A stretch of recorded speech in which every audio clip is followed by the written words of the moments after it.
ఎవడి నామస్మరణ వలన కేవలము శుభమే జరుగుతుందో వాడిని శివ అని పిలిచారు. మీకు నేను ఒక దేవాలయ ప్రాంగణంలో శివమహాపురాణ ప్రవచన సందర్భంలో మీకు ఒక విషయం విజ్ఞాపన చేస్తున్నాను. ఇది పరమసత్యం, అబద్ధాలు చెప్పుకోవలసిన దౌర్భాగ్యం నాకు లేదు. బహుశా మా దొరగారికి ఒక్కరికి తెలిసేమో, ఆయన నాకు పేరు జ్ఞాపకంలో లేదు. ఈ ఊళ్ళోనే ఒక వ్యక్తి ఉండేవారు. ఆయన ఒకసారి నా దగ్గరికి వచ్చి, అంటే నా ఉద్దేశం ఇలాంటి బాధల్లో ఉన్న వాళ్ళందరినీ మా ఇంటికి వచ్చేసి నన్ను అడగమని కాదు. ఆయన ఒకసారి మా ఇంటికి వచ్చి, ఒక్కసారి మీకు నమస్కారం చేసి వెళ్ళిపోతానని చాలా వ్యగ్రతతో అన్నాడు. అంటే నేను ఆఫీస్కి వెళ్ళిపోతున్నానండి, టైం అయిపోతుంది, ఇప్పుడు నమస్కారం పెట్టి మాట్లాడడం ఎందుకు? అక్కర్లేదు, నేనేం మాట్లాడను, ఒకసారి నమస్కారం చేసి వెళ్ళిపోతానని. సరే చెయ్యండి, కానీ అది మీరు నమస్కారం చేస్తానన్నట్టు లేదు, ఒక్కసారి మిమ్మల్ని కొడతానన్నట్టుంది.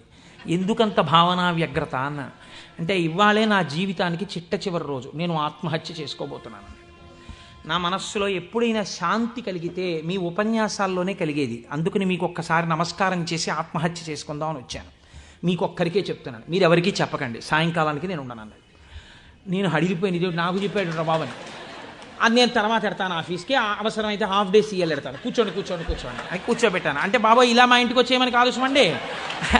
కాబట్టి కూర్చుంటే ఏమి మీకు ఎందుకు కలిగింది బాధ? ఆయన ఏదో పాపం చాలా చెప్పుకొచ్చాడు ఏడుస్తూ. నేనన్నా సరే ఒక పని చేయండి, ఆఖరి ప్రయత్నం ఒకటి చేయండి. మీరు దీక్షగా 42 రోజులు శివాలయానికి ఎవ్వరికీ చెప్పద్దు. ప్రదోష వేళలో వెళ్ళి శివ ప్రదక్షిణం చేసి మీరు ఏమీ చెప్పకండి. మీరు చెప్పగలిగినంతసేపు శివాలయం అరుగు మీద కూర్చుని శివ శివ శివ శివ శివ శివ ఇదొకటే. ఒక 42 రోజులు ఈ దరిద్రాన్ని, మీ కష్టాలని అనుభవించి చూడండి అన్నాను. మీరు నమ్ముతారా? ఆ వ్యక్తి నా దగ్గరికి వచ్చి, నా జీవితంలో ఆశించని రీతిలో నా జీవితానికి ఒక కొత్త మలుపు తిరిగిందండి, నేను వరంగల్ వెళ్ళిపోతున్నాను, నేను సెటిల్ అయిపోతున్నానని చెప్పాడు.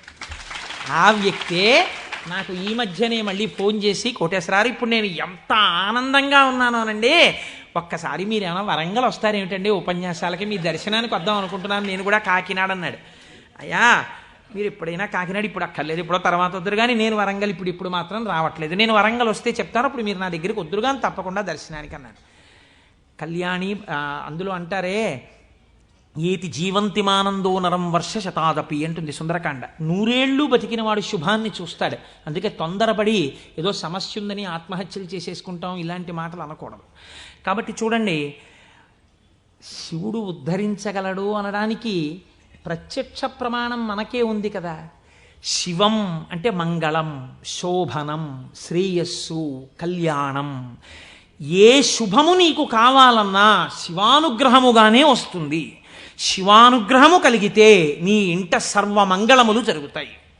అందుకే శంకర భగవత్పాదాచార్య స్వామి శివానంద లహరిలో ఒక మాట అంటారు, అసలు శివ నిన్ను చూసి ఏదేదో అనుకుంటుంటారు, అసలు నీ స్వరూపం ఒక్కసారి ఆలోచించు.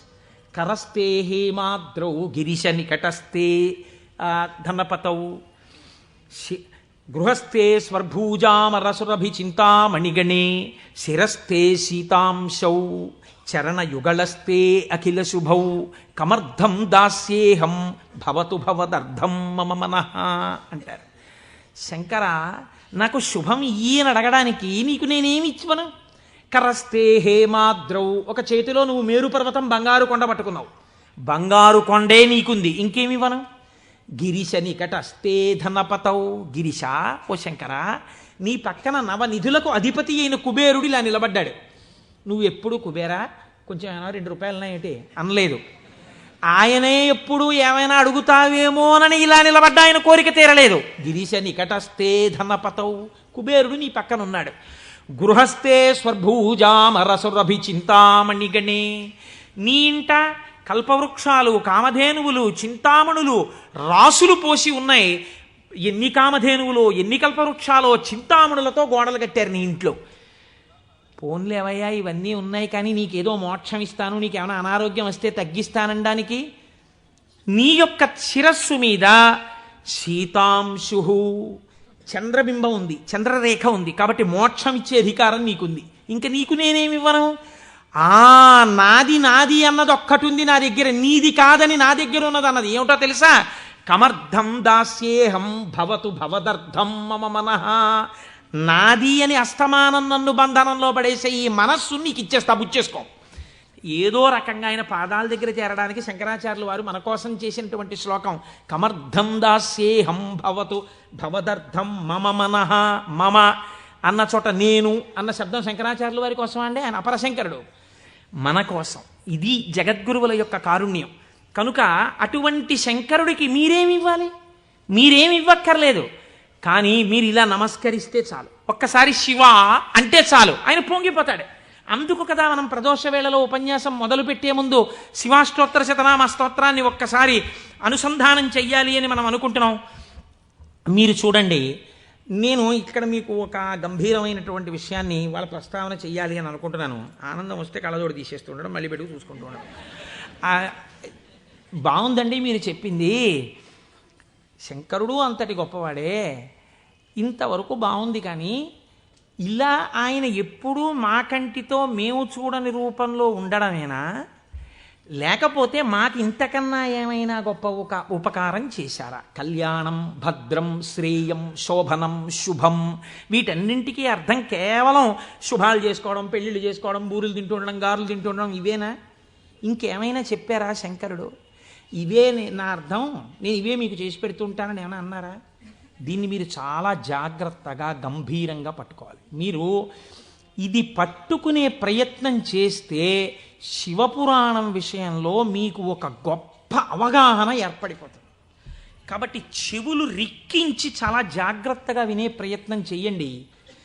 కదిలినటువంటి శివుని యొక్క స్వరూపాన్నే నటరాజమూర్తి అని పిలుస్తాం.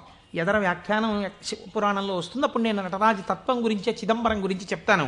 అప్పుడు విందురు కానీ ఇప్పటికొకటి తెలుసుకోండి, తనలో తాను రమించిపోతున్నటువంటి శివుడు అలలు లేని సరస్సు. కాబట్టి తనలో తాను రమిస్తుంటాడు, కదలిక ఉండదు. ఇప్పుడు అదే శివుడు సృష్టికర్త, స్థితికర్త, ప్రళయకర్తగా ఉన్నాడు అనుకోండి, కదులుతూ ఉంటాడు. ఈ కదిలినప్పుడు నటరాజు నాట్యం చేస్తుంటాడు. నటరాజు సృష్టి స్థితి ప్రళయకర్త అయి నటిస్తున్నప్పుడు పక్కన దగ్గరగా ఎవరైనా నిలబడతారా? నిలబడి అలా చూస్తూ సంతోషపడిపోయే వాళ్ళు ఎవరైనా ఉన్నారా నటరాజుని? శ్రీ మహావిష్ణువు అంతటి వారు అసుర సంధ్య వేళలో మధ్యలో వాయిస్తూ ఉంటారు, శంకరుడు నాట్యం చేస్తుంటే. కాబట్టి ఉట్టిన ఏమీ చేయకుండా స్పెక్టేటర్స్ పాస్ అని చెప్పి ఏమైనా ఇస్తారా? రేపాక సుబ్బారావు సూర్యకళామందిరానికి ఇచ్చినట్టు ఇస్తే వెళ్ళి కూర్చున్న పాస్ పట్టుకుని మొదటి వరుసలో చాలా దగ్గరగా ఉట్టిన ఏ సహాయం చేయకుండా ఇలా చేతులు కట్టుకుని అబ్బా చాలా బాగా చేస్తున్నారండి అని ఇలా సంతోషంగా చూసేవాళ్ళు కూడా ఎవరైనా ఉంటారా సభలో? అంటే శాస్త్రం అంది ఇద్దరున్నారు, ఇద్దరే చూస్తారు. అలాగా మిగిలిన వాళ్ళందరూ నటరాజ తాండవమునందు సహాయం చేస్తుంటారు. ఆ ఇద్దరెవరో తెలుసా? ఒకరు వ్యాఘ్రపాదుడు, ఒకరు పతంజలి. వీళ్ళిద్దరే చూస్తూ ఉంటారు. వ్యాఘ్రపాదుడి యొక్క శరీర అధోభాగం పులిగా ఉంటుంది, పతంజలి యొక్క శరీర అధోభాగం పావుగా ఉంటుంది. పతంజలి ఆదిశేషుని యొక్క అంశ. ఈ పతంజలి వ్యాకరణానికి మహాభాష్యం చేశారు. ఈ పతంజలి 1000 నాలుకలతో సమాధానం చెప్పేవారు. ఒకానొకసారి ఈ పతంజలి మహర్షి దగ్గరికి 1000 మంది శిష్యులు వచ్చి, అయ్యా మీ దగ్గర మేము వ్యాకరణం నేర్చుకోవాలనుకుంటున్నామని అడిగారు. పతంజలి మహర్షి అన్నారు, సరే మీకు 1000 మందికి నేను నేర్పుతాను ఏకకాలంలో. ఎవరు ఏ స్థాయిలో ఉన్నారో ఆ స్థాయిలో పాఠం చెప్పేస్తాను. మీకు ఉదాహరణకి వ్యాకరణం అంటే కొద్దిగా సంగీతంతో పోల్చండి. కొద్దిగా అమరిక కోసం సంగీతం నేర్పేటప్పుడు బాగా కీర్తనల్లోకి వచ్చేసిన వాళ్ళకి, ఇంకా సరిగమ పదనిసల్లో ఉన్న వాళ్ళకి, from the lowest string to the highest string కలిపి కూర్చోపెట్టి సంగీతం నేర్పడం కుదరదు. ఎందుకనంటే ఎవరికి వాళ్ళకే టైం ఉండాలి, వాళ్ళ స్థాయికి తగినట్టు వాళ్ళకి చెప్తూ ఉండాలి. వ్యాకరణ మహాభాష్యం చెప్పేటప్పుడు 1000 మంది 1000 రకాలైన ప్రశ్నలు వేస్తారు. 1000 మందికి ఒకేసారి జవాబు చెప్పాలి. కాబట్టి ఇప్పుడు తాను ఎలా చెప్పాలి? తాను ఆదిశేషుడు కనుక శేషాంశతో చెప్పాలి, 1000 నాలుకలతో చెప్తాను. కానీ 1000 నాలుకలతో చెప్పినప్పుడు ఒక ప్రమాదం ఉంది. శేషాంశతో ఉంటాను, దానిలో విషపు గాలి కూడా వస్తుంది, ఎదురుగుండా కూర్చున్నవాడు బూడిదైపోతాడు. కాబట్టి తెర అడ్డం కడతాను. ఇది చిదంబరంలో జరిగిందండి యథార్థంగా. నేను ఒక తెర అడ్డం కట్టి లోపల నేను కూర్చుంటాను, మీరు బయట కూర్చోండి. మీరు ప్రశ్నలు అడుగుతూ ఉండండి, నేను చెప్పేస్తుంటాను 1000 నాలుకలతో. ఒక్క నియమం, 1000 నాలుకలతో నేను కష్టపడి 1000 మంది శిష్యులకు సమాధానం చెప్పడానికి కూర్చుని ఉండగా ఎవడైనా సరే నేను పాఠం పూర్తయిందనే లోపల లేచి వెళ్ళిపోతే వాడు బ్రహ్మరాక్షసుడైపోతాడని చెప్పి శాపం పెడుతున్నానన్నారు. 1000 మంది శిష్యులు కూర్చున్నారు. కొంతమందికి అసలు ప్రారంభంలోనే అనుమానాలు ఉంటాయి. అలాంటి వాళ్ళు కూడా ఉంటారు. ఇప్పుడు ఇది మోక్షద్వారం, ఇందులో దూరితే మోక్షం వస్తుంది అన్నాం అనుకోండి, ఇది ఎవరు పెట్టారండి అంటాడు. వెంటనే వాడు వచ్చాడు. అసలు ముందు తెలుసుకోవడం కన్నా అనుమానాలు ఎక్కువ. అక్కడే పతనం ప్రారంభం. విన్నదాన్ని మననం చేసి దీన్ని మనం ఎంత అనుష్ఠానంలోకి తెద్దామని చూడకుండా మనం ఎన్ని అనుమానాలు ఇందులో తెచ్చేసుకుందాం అనేటప్పటికీ అది ఎప్పటికీ ఆగవు. మీకు ఎప్పటికీ ఆగవు అనుమానాలు. ఇప్పుడు ఏమైపోయింది, ఇందులో ఒకటికి అనుమానం వచ్చింది. ఏమిటో వెళ్ళిపోతే బ్రహ్మరాక్షసుడు అంటున్నాడు. ఈ మాట వినగానే అసలు నాకు తోచడం మానేసింది. అసలు ఈయన మొదలెట్టే లోపలే కాసేపు బయటికి వెళ్ళి తిరిగి వస్తే మనశ్శాంతిగా ఉంటుంది. పాఠం మొదలెట్టే లోపల వచ్చేద్దామని ముందే వెళ్ళిపోయాడు ఆయన. పాఠం మొదలెట్టేటప్పటికి వద్దాం కాస్త మనశ్శాంతి వస్తుంది. లేకపోతే ఈయన ఏమిటో లోపల నేను 1000 నాలుకలు అంటున్నాడు, తెరత్తకూడదు అంటున్నాడు. ఓరు నాయనో ఇదంతా ఏ గొడవగా ఉంటుందో, వెళ్ళిపోతే బ్రహ్మరాక్షసుడు అంటాడు. ముందే కాస్త తిరిగి వస్తే, అలా తిరిగి వచ్చేస్తే కాస్త మనశ్శాంతిగా ఉంటుంది. అప్పుడు వచ్చి కూర్చుందాం పాఠానికని ముందే వెళ్ళిపోయాడు ఆయన. అంటే ఎలా ఉంటారో చూడండి లోకం. ఇప్పుడు పతంజలి వ్యాఖ్యానం మొదలుపెట్టారు. 1000 నాలుకలతో చెప్పేస్తున్నారు ఆయన పాఠం. ఒక ఆయనకి అనుమానం వచ్చింది. ఏమిట్రా 1000 మంది అడుగుతున్నాం, 1000 మందికి చెప్పేస్తున్నాడు సమాధానాలు, ఎలా చెప్తున్నాడు రా ఈయన? తెరడ్డం కట్టాడు, నేను చెప్తాను లేండి అన్నాడు. నిజంగా అసలు ఎలా చెప్పగలుగుతున్నాడో ఒక్కసారి చూద్దామని.